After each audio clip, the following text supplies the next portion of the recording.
This story begins with images many would not expect to see in South Korea: insults, verbal harassment, objects placed to offend religious belief. These incidents have been occurring for several years in a city that calls itself colorful Daegu.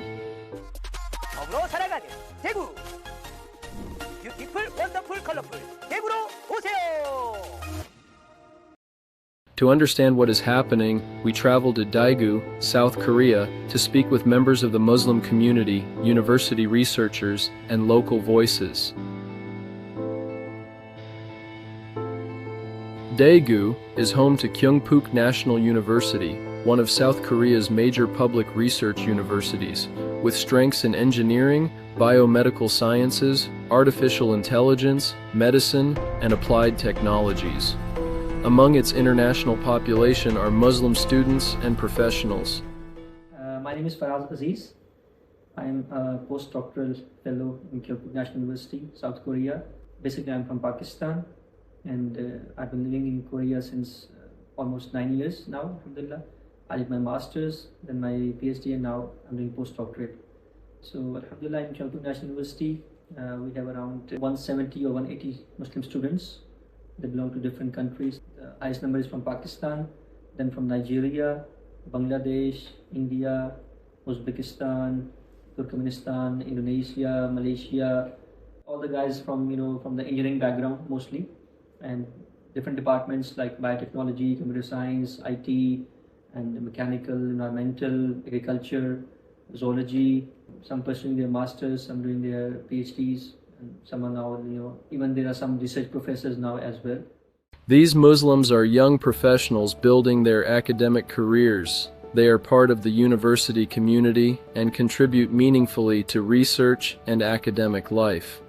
KNU sociologist Professor Yi So-hoon describes them as a valuable presence. She notes, "The Muslim students here are actually closer to a group the South Korean government desires.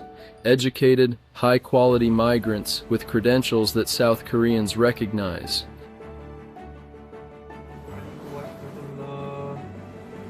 For Muslims, religious practice is part of daily life. Prayer takes place 5 times a day. For students and researchers with long working hours and fixed schedules, proximity to a place of worship matters. Near the west gate of Kyungpook National University stands the Darul Iman Kyungpook Islamic Center. It all began, when Muslim brothers started joining Kyungpook National University, and that was a long time ago. So the brothers felt they should have a place of worship. Like, as Muslims, when we get to a society, one of the first important things for us is to have a place of worship.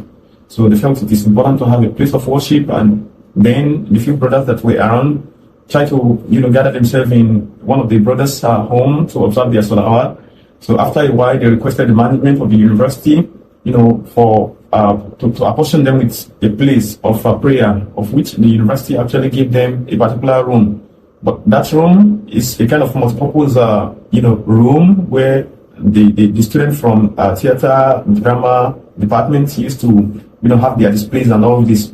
So it was not so comfortable for them, and at the point they had to, rent a building, a particular room where they would be observing prayer, and that was close to the west gate of the university. So alhamdulillah, around 2014, 2015, so they bought a building actually. Then the contribution, continued. And at the point, we felt like we already had almost something that was enough for us to have our own construction. So then we actually sought the permission. We sought the permission from, the government, and the permission was granted. So we also consulted with neighbors, the residents of the community that were going to reconstruct the center, and they agreed with us. We started the construction around 2020. When we began the construction, there was no problem initially. So we did the foundation. Then when the pillars of the masjid were to be erected, so that was when the neighbors started with, expressing their dissatisfaction with regards to the constructions of the masjid. Initially, we thought it's something we could settle at our own level, but it became something that they were demonstrating all around. We had to meet with them several times. The government of the city, got involved, and the whole thing got escalated. So until now, alhamdulillah, of course, there has been, some progress, but it's really not as we expected. Scholars argue the conflict goes beyond zoning regulations.